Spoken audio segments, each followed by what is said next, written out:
ഏനേനോ നുഹറോ. കഥ എഴുതിയത് സതീഷ് മാക്കോത്ത്.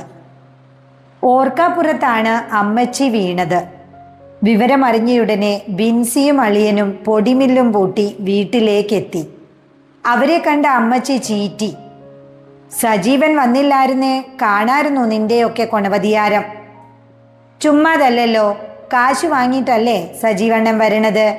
ഞങ്ങളെ പണിയും കൂലിയും ഒക്കെ കളഞ്ഞാ നിങ്ങൾക്ക് വേണ്ടി കഷ്ടപ്പെടുന്നത്. ബിൻസിയും വിട്ടുകൊടുത്തില്ല.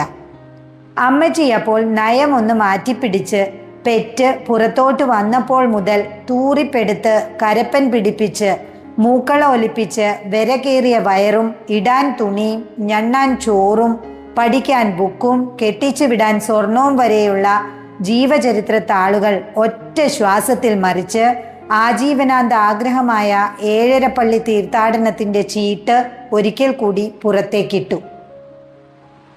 കുഴിയിലേക്ക് എടുക്കുന്നതിന് മുന്നേ ഏഴരപ്പള്ളിയൊക്കെ കണ്ടുവരണതിന് ഞാൻ ഇനി സജീവനെ തന്നെ കൂട്ടുപിടിക്കേണ്ടി വരുമല്ലോ എൻ്റെ ഈശോ എന്നും പറഞ്ഞ് രൂപക്കൂടിന് മുന്നിലിരുന്ന് കരച്ചിലും തുടങ്ങി. തലവെട്ടം കണ്ടാൽ അന്നേരം തുടങ്ങും മൂപ്പിക്കല്.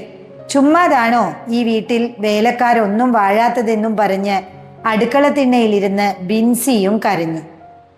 ക്രിസ്തുമസ് തലേന്ന് സന്ധ്യാനമസ്കാരത്തിന് രൂപക്കൂട്ടിൽ തിരി കത്തിക്കാൻ പോയതാണ് അമ്മച്ചി.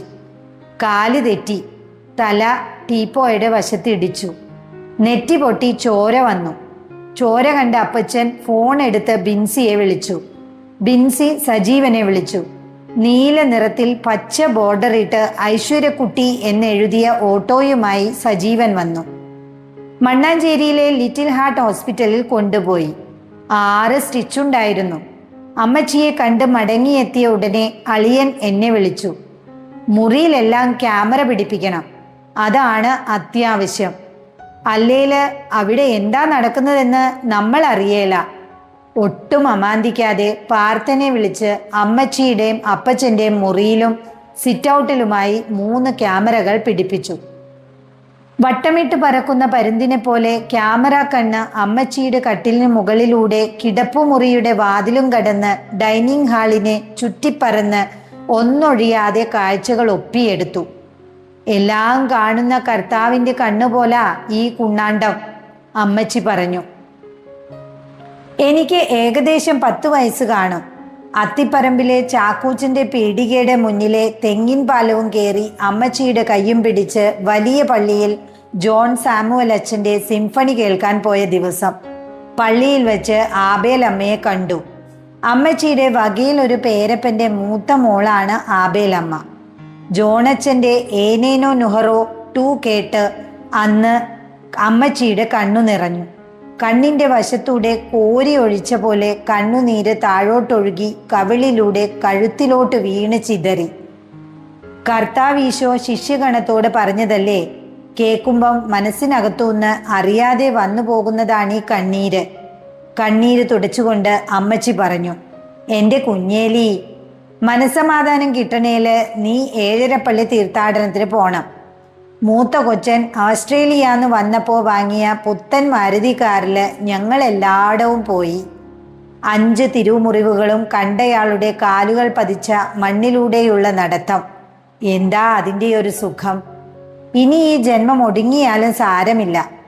കാറ്റ് നിറച്ച ബലൂണിൽ കയറി ആബേലമ്മ കൊല്ലം, നിരണം, കോക്കമംഗലം, കോട്ടക്കായൽ മലമ്പ്രദേശമായി ചായൽ, പാലൂരു, പിന്നെ അരച്ചന്നിരിപ്പിടം, കൊടുങ്ങല്ലൂർ എന്നിവ 7 കടന്ന് കന്യാകുമാരിയിലോട്ട് പോയി തിരുവിതാംകോട് പള്ളിയുടെ മുന്നിൽ ചെന്ന് ഒറ്റ നിൽപ്പങ്ങ് നിന്നു. അതിൽ പിന്നെ ഏഴരപ്പള്ളിയിൽ നമ്മൾ എപ്പോഴാ പോണതെന്നും ചോദിച്ച് അപ്പച്ചന് ചെവിതല കൊടുത്തില്ല അമ്മച്ചി. കുരുമുളക്, മാവ്, ചേന, പാവല്, ചീര, പശു, ആട്, എരുമ, വല്യമ്മച്ചിയുടെ 10 പറ കണ്ടം, മോട്ടോർ തര, തെങ്ങിന് വളം, കോഴിക്ക് തീറ്റ, ഇതെല്ലാം കഴിഞ്ഞ് ഒന്നിരിക്കാനോ സുഖമായി തൂറാനോ ചവരിക്കാനോ സമയമുണ്ടോ എനിക്കെന്നും പറഞ്ഞ് അപ്പച്ചൻ എന്നും ഒഴിഞ്ഞു മാറി. പള്ളിയിലെ മണ്ണിലോട്ട് വീണ് ചീഞ്ഞു കുതിർന്ന് വളമായി വിശ്രമിക്കുമ്പോഴെങ്കിലും നിങ്ങൾക്ക് സമയം കിട്ടുമായിരിക്കും. ആത്മകഥമെന്നോണം പറഞ്ഞ് അമ്മച്ചി ആശ്വാസം കൊണ്ടത് മാത്രം മിച്ചം. 25 വർഷങ്ങൾ ഇതാ എന്നും പറഞ്ഞു കടന്നുപോയി. എണ്ണ തേച്ച കരിക്കട്ട നിറമുള്ള അമ്മച്ചിയുടെ മുടി വെള്ളി നൂൽ കെട്ടായി. പല്ലുകൾ പകുതിയും കൊഴിഞ്ഞ അപ്പച്ചന് നിന്ന നിൽപ്പിൽ തല കറങ്ങി വീഴണ അസുഖമുണ്ടായി. പുഷ്പഗിരി ആശുപത്രിയിൽ കൊണ്ടുപോയി. 2 ആഴ്ച കിടക്കേണ്ടി വന്നു. പേസ് മേക്കറും പിടിപ്പിച്ചാണ് അവിടുന്ന് പോന്നത്. തിരിച്ചു വീട്ടിൽ വന്ന അന്നു മുതൽ ഹൈദരാബാദ് എക്സിബിഷനിൽ നിന്ന് വാങ്ങിയ തടിക്കണ്ണികളുള്ള കശ്മീരി ചാരുകസേരയിൽ കിടന്ന് അപ്പച്ചൻ റംബാൻ പാട്ടിന്റെ ശീലുകൾ ഉച്ചത്തിൽ പാടി. പള്ളിയും കുരിശും എന്നൊക്കെ പറയുന്നത് കേൾക്കുമ്പോഴേ പത്തി വിടർത്തി കൊത്താൻ ചാടിയിരുന്ന ആളാണ്. സൂര്യകാന്തി തിയേറ്റേഴ്സിന്റെ ക്രിസ്തുവിന്റെ 6-ാം തിരുമുറിവ് മുൻനിരയിലിരുന്ന് ആവേശത്തോടെ കണ്ട ആളാണ്. ആ ആളാണിപ്പോൾ ഇടതടവില്ലാതെ റംബാൻ പാട്ട് പാടുന്നത്. എന്തോ അപകടമുണ്ട്. അങ്ങേരെന്തൊക്കെയോ തീരുമാനിച്ചുറപ്പിച്ചിട്ടുണ്ട്. അല്ലെങ്കിൽ പിന്നെ ദൈവഭയത്തിന്റെ കാറ്റേക്കാത്ത ഇങ്ങേർക്ക് എന്തിന്റെ സൂക്കേടാ ഇപ്പോ? അപകടം മണത്ത അമ്മച്ചി ആരോടെന്നില്ലാതെ പൊറുപൊറുത്തുകൊണ്ട് രൂപക്കൂടിന് മുന്നിലും അടുക്കളയിലുമായി ഉലാത്തി. 7:30 പള്ളിക്ക് ഇനി എന്നെ ആര് കൊണ്ടുപോകും? അമ്മച്ചി ചോദ്യം വാതിൽക്കലെ ചെടികളോടും അടുക്കളയിലെ പാത്രങ്ങളോടും തൊഴുത്തിലെ ചിഞ്ചുപശുവിനോടും മരക്കൊമ്പിലെ അണ്ണാനോടും പൈസ പലിശയ്ക്ക് കൊടുക്കാൻ നടക്കുന്ന അണ്ണാച്ചിയോടുമാക്കി ഒതുക്കി. അവസാനം ആ ചോദ്യം കറങ്ങിത്തിരിഞ്ഞ് എൻ്റെ നേരെയും എത്തി. അന്യനാട്ടിൽ കിടക്കണ എനിക്ക് എവിടെന്ന് അമ്മച്ചി സമയം? അടുത്ത തവണ ലീവിന് വരുമ്പം നോക്കാം. പറ്റുമെങ്കിൽ ബിൻസിയെയും കൂട്ടാം. പറഞ്ഞൊഴിയാൻ ഞാൻ ശ്രമിച്ചു. എന്നിട്ട് നടന്നത് തന്നെ. നീയൊന്നും ഒരു പിണ്ണാക്കും ചെയ്യണ്ട. അപ്പച്ചനേക്കാളും വലിയ സാധനങ്ങളാ നിങ്ങൾ രണ്ടും. അവയ്ക്കാണേ മില്ലിന്നിറങ്ങാൻ സമയമുണ്ടോ? ഈ കുഞ്ഞേലി ഒരു നാളങ്ങ് പോകും തനിച്ച് ശ്ലീഹ വഴിയിലൂടെ. മൂക്ക് പിഴിഞ്ഞ് കൈലിമുണ്ടിന്റെ പുറകിൽ വിരൽ തുടച്ചു മിനുക്കി അമ്മച്ചി. പിന്നീടുള്ള കാലം രൂപക്കൂട്ടിലെ കർത്താവിനോട് മാത്രമായി അമ്മച്ചിയുടെ ചോദ്യവും പറച്ചിലും. തോമാശ്ലീഹ എങ്ങനാ മാല്യങ്കരയിൽ വന്നത്? അമ്മച്ചി ഒരിക്കൽ കർത്താവിനോട് ചോദിച്ചു. കർത്താവ് ദയയോടെ അമ്മച്ചിയെ നോക്കിയതല്ലാതെ ഒന്നും മിണ്ടിയില്ല. അക്കാലത്ത് വണ്ടിയും കാറും ഒന്നും ഇല്ലായിരുന്നെന്ന് മനസ്സിലാക്കാനുള്ള ഇച്ചിരി ബോധമൊക്കെ ഈ കുഞ്ഞേലിക്കുണ്ടേ. അമ്മച്ചി പറഞ്ഞത് കേട്ട് ഈശോ ചിരിച്ചു. ആ ചിരിയിലേറി അമ്മച്ചി മാല്യങ്കരയും മൈലാപ്പൂരും മാലാഖമാരുടെ തുണയാലെ മലയാറ്റൂരും ഇടയ്ക്കിടെ പോയി വന്നു. അരുൾമാർഗത്തിൻ ഗുരുവരനാകിന മമനാമകനാം മർത്തോമ പെരുമാൾ ചോഴൻ രാളായുള്ളോ രാവോനോട് സഹിതം കൂടി അറബിയായിൽ കപ്പൽ കയറി മാല്യാങ്കരയിൽ വന്നെത്തിയത അറിവിൻ പരവൻ മിശിഹാകാലം 50 ധനുവും രാശിയതിൽ. സമയക്രമമില്ലാതെയുള്ള അപ്പച്ചന്റെ റംബാൻ പാട്ട് അമ്മച്ചിയെ ശരിക്കും വട്ടം ചുറ്റിച്ചു. കിഴക്കൻ വെള്ളത്തിൽ നിന്ന് രക്ഷ നേടാനായി തട്ടിൻപുറത്തേക്ക് കയറിക്കൂടാനുള്ള പരവേശമുണ്ടായി. അടച്ചു കെട്ടിവെച്ചിരുന്ന ആഗ്രഹത്തിനെ തുറന്നു വിടാനുള്ള ഉൾപ്രേരണ മനസ്സിന്റെ വേലിക്കെട്ടിന് വെളിയിലേക്കെറിയാൻ കഴിയുന്നില്ലല്ലോ എന്നുള്ള സങ്കടമുണ്ടായി. 19 വർഷത്തിനിടെ കുളിക്കടവിൽ പോലും മൂളാത്ത ആളാണ് ചാരുകസേരയില് വളഞ്ഞു കിടന്ന് പാടണത്. മറ്റുള്ളവരുടെ സമാധാനം കളഞ്ഞ് സന്തോഷിക്കാനായിട്ടല്ലേൽ എന്താണ്? അമ്മച്ചി ചോദിച്ചത് കർത്താവ് മാത്രം കേട്ടു. വേനൽ കടുക്കാൻ തുടങ്ങിയ മാർച്ച് മാസാവസാനത്തിൽ അമ്മച്ചി 2ാമതും വീണു. അപ്പച്ചൻ എൻ്റെ ഏലി, എൻ്റെ കുഞ്ഞേലി എന്നൊക്കെ വിളിച്ചിട്ടും അമ്മച്ചി കണ്ണു തുറന്നില്ല. കോടിപ്പോയ വായുമായി അമ്മച്ചി അനക്കമില്ലാതെ കിടന്നു. സജീവൻ വന്ന് അമ്മച്ചിയെ മെഡിക്കലിൽ കൊണ്ടുപോയി. അമ്മച്ചിക്ക് സീരിയസാ. പെട്ടെന്ന് എന്തോ ഇഞ്ചക്ഷൻ ചെയ്യണമെന്നാ ഡോക്ടർ പറയണത്. നീ ഡോക്ടറോടൊന്ന് സംസാരിക്ക്. ബിൻസി ആശുപത്രിയിൽ നിന്ന് വിളിച്ചു. സ്ട്രോക്ക് വന്നിട്ട് ഏകദേശം 4 മണിക്കൂറാകുന്നു. ഗോൾഡൻ സമയമാണ്. ക്ലോട്ട് മാറാനുള്ള മരുന്ന് ചെയ്യണം. പക്ഷേ ഇന്റേണൽ ബ്ലീഡിംഗ് വരാനുള്ള സാധ്യതയുണ്ട്. മരുന്ന് ചെയ്യണോ വേണ്ടയോ എന്ന് സമയം കളയാതെ വേഗം പറഞ്ഞോളൂ, ഡോക്ടർ അറിയിച്ചു. അളിയൻ എന്തു പറഞ്ഞെന്ന് ബിൻസിയോട് ചോദിച്ചു. അതൊക്കെ നമ്മൾ മക്കളുടെ തീരുമാനമല്ലേ. അളിയൻ പറയേണ്ടതാണോ? നീ തന്നെ അങ്ങ് തീരുമാനിക്ക്, അവൾ പറഞ്ഞു. എത്രയും വേഗം മരുന്ന് ചെയ്യിച്ചോളൂ എന്ന നിർദ്ദേശവും കൊടുത്ത് അടുത്ത ഫ്ലൈറ്റ് പിടിച്ച് നാട്ടിലേക്ക് കുതിച്ചു. അന്നേരത്തേക്കും ഇഞ്ചക്ഷനൊക്കെ കഴിഞ്ഞ് അമ്മച്ചിക്ക് ബോധം വന്നിരുന്നു. ആശ്വാസം താൽക്കാലികം മാത്രമായിരുന്നു. വൈകുന്നേരത്തോടെ തലച്ചോറിൽ ബ്ലീഡിംഗ് ഉണ്ടായി. ICUവിൽ കിടന്ന് അമ്മച്ചി പരസ്പര ബന്ധമില്ലാതെ ഓരോന്ന് പറഞ്ഞു. ആരും കണ്ടിട്ടും കേട്ടിട്ടുമില്ലാത്ത ആൾക്കാരാണ് അമ്മച്ചിയുടെ ലോകത്തിൽ. രാത്രി ഉറങ്ങാതെ കിടന്ന് എന്തൊക്കെയോ വിളിച്ചു കൂവി. കയ്യിലെ സിറിഞ്ചെല്ലാം വലിച്ചു പറിച്ചെറിഞ്ഞു. രാഗിണി സിസ്റ്ററിന്റെ വീട്ടിലുള്ളവർ വരെ ഉറക്കത്തിൽ ഞെട്ടി ഉണരുന്ന മാതിരി അവരെ ചീത്ത വിളിച്ചു.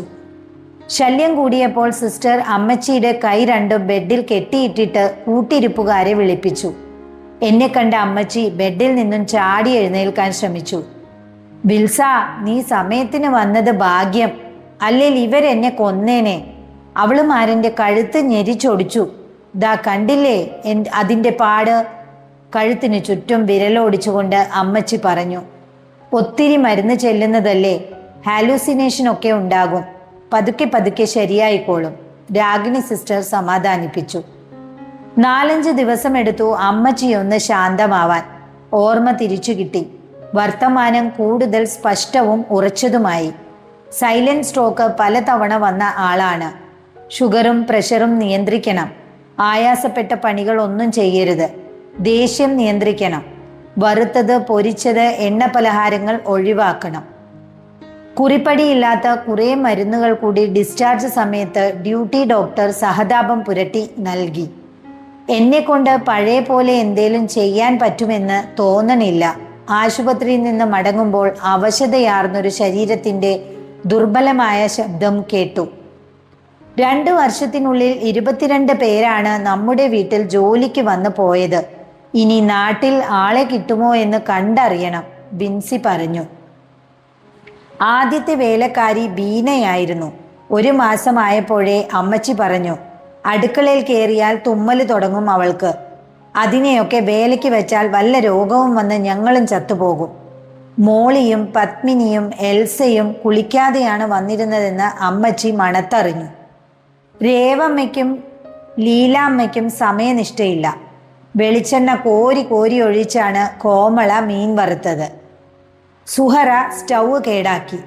അമ്മച്ചിയുമായിട്ട് ഒടക്കിയിരുന്ന തെക്കേ വീട്ടിലെ രാധയുമായി മതിലിനപ്പുറവും ഇപ്പുറവും നിന്ന് തങ്കമണി സംസാരിച്ചു. അവൾക്കതിൻ്റെ വല്ല കാര്യമുണ്ടോ? വെറുതെ മനുഷ്യനെ കൂട്ടിപ്പിടിപ്പിക്കാനുള്ള പണിയുണ്ടാക്കുവല്ലേ. പടിഞ്ഞാറെ വീട്ടിലെ റിട്ടയേർഡ് തഹസിൽദാർ ഇല്ലിമുള വെട്ടിയപ്പോൾ മതിലിനകത്തേക്ക് വീണ ചില്ലിക്കമ്പുകൾ പെറുക്കിയെടുത്ത് അങ്ങേരുടെ പറമ്പിലേക്ക് എറിയണമെന്ന് പറഞ്ഞ് സൂസി വയ്യാത്ത അപ്പച്ചനെ പ്രേരിപ്പിച്ചു. വേലക്കാര് അടുക്കളക്കാര്യം നോക്കിയാൽ പോരെ, എന്തിനാ അയൽക്കാര്യത്തിൽ ഇടപെടുന്നത്? വൃത്തിയില്ല, ചപ്പാത്തി ഉണ്ടാക്കാൻ അറിയില്ല, വാഷിംഗ് മെഷീൻ ഉപയോഗിക്കാൻ അറിയില്ല, TV സ്റ്റാൻഡ് തുടച്ച് കേബിളിന്റെ വയർ വിടുത്തി. മുറ്റം മുഴുവൻ കരിയിലയും പൊടിയുമാണ്. ദിവസവും തൂത്ത് വൃത്തിയാക്കത്തില്ല. വിരുന്നുകാരാരേലും വന്നാൽ 1 ഗ്ലാസ് വെള്ളം പറയാതെ എടുത്തു കൊടുക്കത്തില്ല. ഓരോ പിരിച്ചുവിടലിന് പിന്നിലും കാരണങ്ങളുണ്ടായിരുന്നു. അമ്മച്ചി കയർക്കുമെന്ന് അറിയാമായിരുന്നതിനാൽ ഞങ്ങളാരും ഒന്നും മിണ്ടിയുമില്ല, ചോദിച്ചുമില്ല. എനിക്കറിയാവുന്ന ആരും ഇവിടെങ്ങുമില്ല. നിങ്ങൾ 2 പേരും കൂടി നിൽക്കുവോ നിർത്തുവോ എന്നാ വേണ്ടതെന്ന് വെച്ചാൽ തീരുമാനിച്ചു. കട്ടിലിൽ നിന്നിറങ്ങാൻ പറ്റാത്ത ഞാൻ ഇനി എന്നാ ചെയ്യാനാ? വീട്ടിലെത്തിയപ്പോൾ അമ്മച്ചി കൈമലർത്തി. ജസ്റ്റ് ഡയലിൽ ഹോം നഴ്സിംഗ് എന്ന് ടൈപ്പ് ചെയ്തു. 5 കിലോമീറ്റർ ചുറ്റളവിൽ 17 ഹോം നഴ്സിംഗ് ഏജൻസികളിൽ നിന്നും വിളിയോട് വിളി. ടണൽ നഴ്സിംഗിലെ സോഫി മാഡത്തിന് കരാർ നൽകി. അമ്മച്ചിയെ നോക്കാനായി ചെട്ടിക്കാട് നിന്ന് സരസമ്മയും വീട്ടുജോലിക്ക് തലവടിയിൽ നിന്ന് ജിജിയും വന്നു. വെറും വയറ്റിൽ വെള്ളരിക്ക ജ്യൂസ് 9 മണിക്ക് കഴിക്കാൻ ചെറുതായിട്ട് എന്തെങ്കിലും, കൂടെ ഗ്രീൻ ടീ. 11 മണിക്ക് തിന്നാൻ പഴം എന്തെങ്കിലും. കാർബോഹൈഡ്രേറ്റിന്റെ അളവ് കുറയ്ക്കണമെന്ന് ഡോക്ടർ പ്രത്യേകം പറഞ്ഞിട്ടുണ്ട്. പച്ചക്കറിയും മീനും ഉൾപ്പെടുത്തി ഉച്ചയ്ക്ക് കുറച്ച് ചോറും കൂടുതൽ കറിയും. 4 മണി കാപ്പിക്ക് ആവിയിൽ വേവിച്ച കടി. വൈകിട്ട് 7 മണിക്ക് മുമ്പേ ഗോതമ്പ് കഞ്ഞി. അപ്പച്ചന് സ്പെഷ്യലായിട്ട് എന്തേലും വേണേൽ അത്. ആഹാരക്രമങ്ങൾ 2 പേജിൽ എഴുതി ജിജിയെ ഏൽപ്പിച്ചു. അമ്മച്ചി എണീറ്റാൽ ഉടനെ ഷുഗറും പ്രഷറും ചെക്ക് ചെയ്ത് നോട്ട് ബുക്കിൽ കുറിക്കണം. ജിജി കൊണ്ടുവരുന്ന ജ്യൂസ് കുടിച്ച് പ്രാതലും മരുന്നും കൊടുത്ത് 2 മണിക്കൂർ കഴിഞ്ഞ് കുളിപ്പിക്കണം. ഉച്ചയൂണിന് സമയമാകുമ്പോൾ അത് കൊടുക്കണം. അങ്ങനെ ചെയ്യേണ്ട കാര്യങ്ങൾ മറ്റൊരു 2 പേജിൽ എഴുതി സരസമ്മയെയും ഏൽപ്പിച്ചു. ചിട്ടകളൊന്നും തെറ്റിക്കാതിരിക്കാനായി കുറിപ്പടികളുടെ ഫോട്ടോ എടുത്ത് ബിൻസിയുടെയും ജിജിയുടെയും സരസമ്മയുടെയും വാട്സാപ്പിലേക്കും ഇട്ടു. സരസമ്മ അമ്മച്ചിയുടെ മുറിയിൽ തന്നെ വേറൊരു കട്ടിലിട്ട് കിടന്നു. ജിജി 8 മണിക്ക് വന്ന് പാചകവും തൂത്തു തുടയ്ക്കലും കഴിഞ്ഞ് 4 മണിക്ക് മടങ്ങി. കാറ്റിൽ ഉതിർന്നു വീഴുന്ന ആലിൻകായ പോലെ മൈക്രോസോഫ്റ്റ് ഔട്ട്ലുക്കും കൺട്രി ഡയറക്ടറും ബോർഡ് മീറ്റിംഗിന്റെ റിമൈൻഡർ അയച്ചുകൊണ്ടിരുന്നു. സഹികെട്ട് മനസ്സില്ലാ മനസ്സോടെ ഓഫീസിലേക്ക് തിരിക്കേണ്ടി വന്നു. ജിജി നല്ല ആഹാരം വെക്കുന്നുണ്ടെന്നും സരസമ്മ അമ്മച്ചിയുടെ കാര്യങ്ങൾ തരക്കേടില്ലാതെ നോക്കുന്നുണ്ടെന്നും അറിയിച്ച് പിറ്റേ ആഴ്ച ബിൻസി പൊടിമില്ല് തുറന്നു. ജോലിക്കിടയിലും സമയം കിട്ടുന്നത് പോലെ മൊബൈൽ ആപ്പ് തുറന്ന് ക്യാമറയിലൂടെ വീട്ടിലെ കാര്യങ്ങളൊക്കെ നോക്കിക്കണ്ടു. ഒരു ദിവസം സരസമ്മ നിർത്താതെ വർത്തമാനം. അമ്മച്ചി ശ്രദ്ധിച്ചു കേൾക്കുന്നു. ജിജി വാതിൽക്കൽ നിന്നും അകത്തോട്ട് തലയിട്ട് നിൽപ്പാണ്. അപ്പച്ചൻ സിറ്റൗട്ടിൽ പത്രവും നിവർത്തി ഇരിക്കുന്നു. കൗതുകത്തിന് അപ്പച്ചനെ വിളിച്ചു. എന്താ അവിടെ പരിപാടി? നിനക്കെല്ലാം മൊബൈലിൽ കാണാനും കേൾക്കാനും പറ്റുന്നുണ്ടല്ലോ, വേറെ എന്തു പറയാനാ? അകത്ത് നല്ല ബഹളമാണല്ലോ. പെണ്ണുങ്ങൾ സംസാരിക്കുന്നിടത്ത് നമുക്കെന്ത് കാര്യം? അപ്പച്ചൻ പത്രം നിവർത്തി അതിനുള്ളിലേക്ക് മുഖമിട്ട് ഒറ്റയിരിപ്പിരുന്നു. ജിജി വെച്ച കഞ്ഞിക്ക് ഉപ്പ് കൂടുതലായിരുന്നു. സരസമ്മയാണത് കണ്ടുപിടിച്ചത്. അമ്മച്ചിയും അത് ശരിവച്ചു. അമ്മച്ചിയും സരസമ്മയും പറഞ്ഞപ്പോൾ അപ്പച്ചനും അങ്ങനെ തന്നെ തോന്നി. പോകെ പോകെ കറിക്ക് എരിവും പുളിയും കൂടി, ചായയ്ക്ക് മധുരം കൂടി. പാവയ്ക്ക തീയല് വെള്ളം പോലെ പാത്രത്തിൽ ഒഴുകിപ്പരന്നു. പരാതികളുടെ എണ്ണം ദിനം തോറും കൂടി. ഞാൻ ആ പെണ്ണും പിള്ളയ്ക്ക് ഇനി മുതൽ ആഹാരം വെച്ച് കൊടുക്കില്ല, അതെന്റെ കോൺട്രാക്റ്റിൽ ഇല്ല, ജിജി പ്രഖ്യാപിച്ചു. ഒരു വേലക്കാരി മറ്റൊരു വേലക്കാരിക്ക് ആഹാരമുണ്ടാക്കി വിളമ്പി കൊടുക്കുന്നത് തൊഴിലാളി വർഗത്തിൽ വേർതിരിവുണ്ടാക്കാവുന്ന പ്രവണതയാണെന്നും കാലാതിയായ പ്രഖ്യാതങ്ങൾ ഉണ്ടാകാൻ ഇടയുള്ളതുമാണെന്ന ആശയ സംഘർഷങ്ങൾക്കിടയിലൂടെ പിന്നീടുള്ള ദിവസങ്ങൾ നീങ്ങി. നീയും വേലക്കാരിയല്ലേ?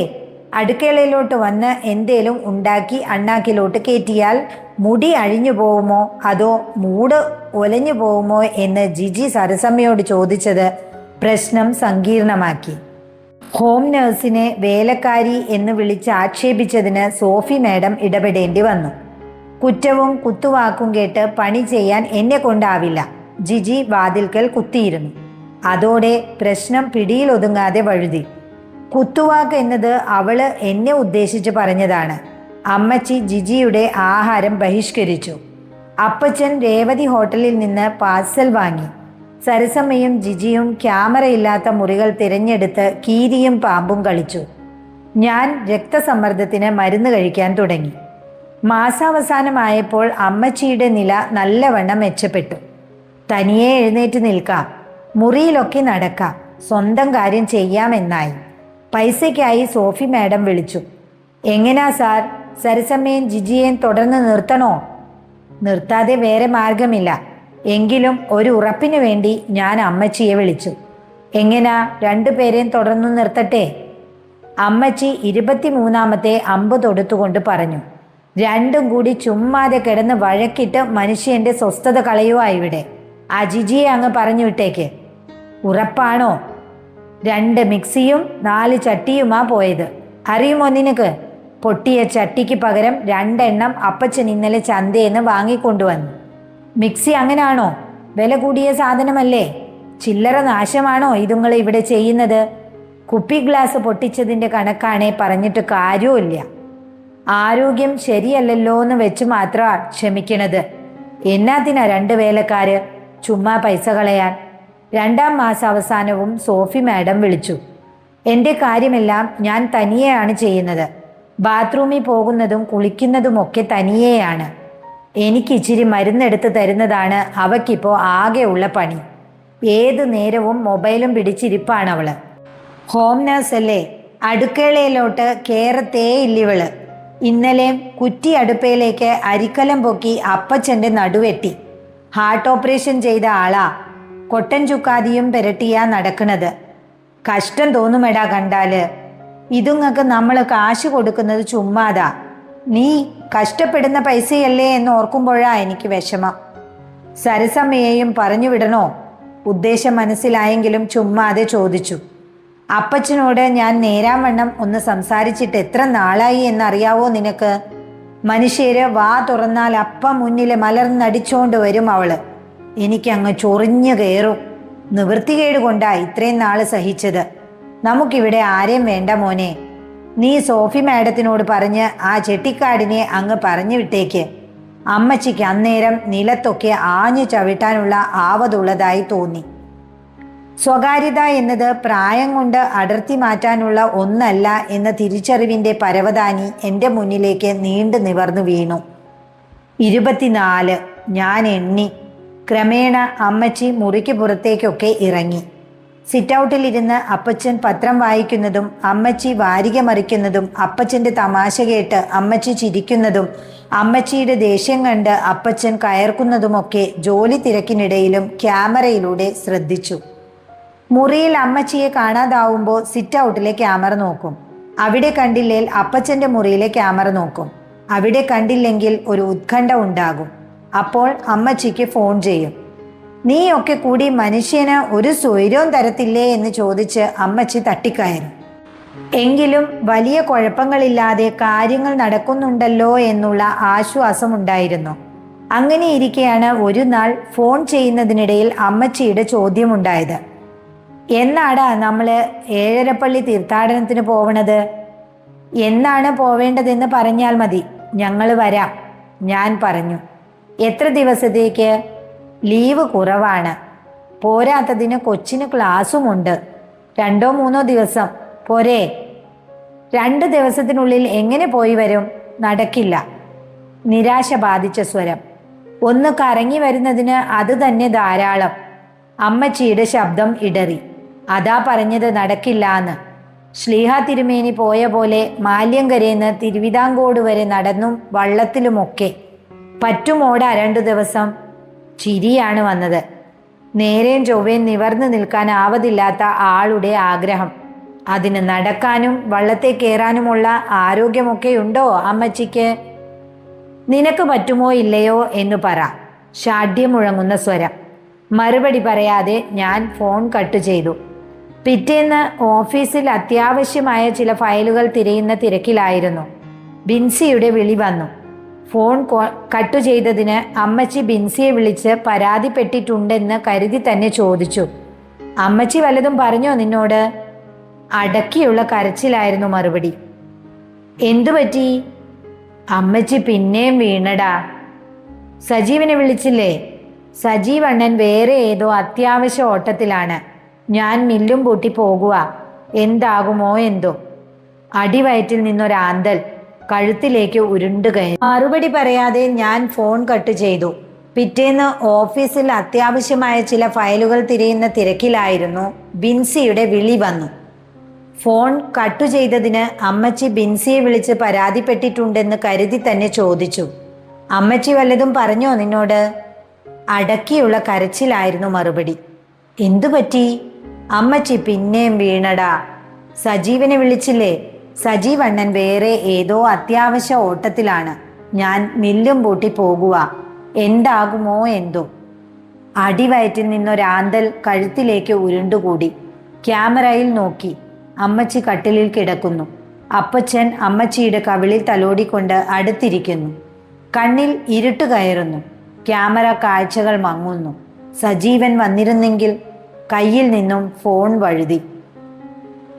ഏനേനോ നുഹറോ ശാരീരോ ഏമറുമോറനു തൽമീദാവ് കൽ ഐനോ ദബ്നു ഹറോമു ഹാലേഖ് ലോ മദ്റക്ലെ ഹേഷൂക്കോ.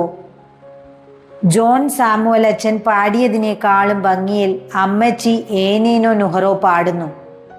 എന്നത്തെയും പോലെ കവിളിലൂടെ കണ്ണീർ താഴോട്ടൊഴുകുന്നു. ഞാൻ ആ കണ്ണീർ തുടച്ചു. എടാ മണ്ട, ഞാൻ പറഞ്ഞതൊക്കെ നീ വിശ്വസിച്ചോടാ. മാലാഖമാരുടെ തുണയാലെ അമ്മച്ചി എന്നും മാല്യങ്കരയും മൈലാപ്പൂരും മലയാറ്റൂരുമൊക്കെ പോയി വരണതല്ലേടാ. നീ ആയിട്ട് ഇനി ഒന്നിനും മെനക്കെടേണ്ട. അമ്മച്ചി എന്നെ ആശ്വസിപ്പിക്കുന്നു. ഫോണിൽ വെട്ടം തെളിഞ്ഞു. ബിൻസിയാണ്.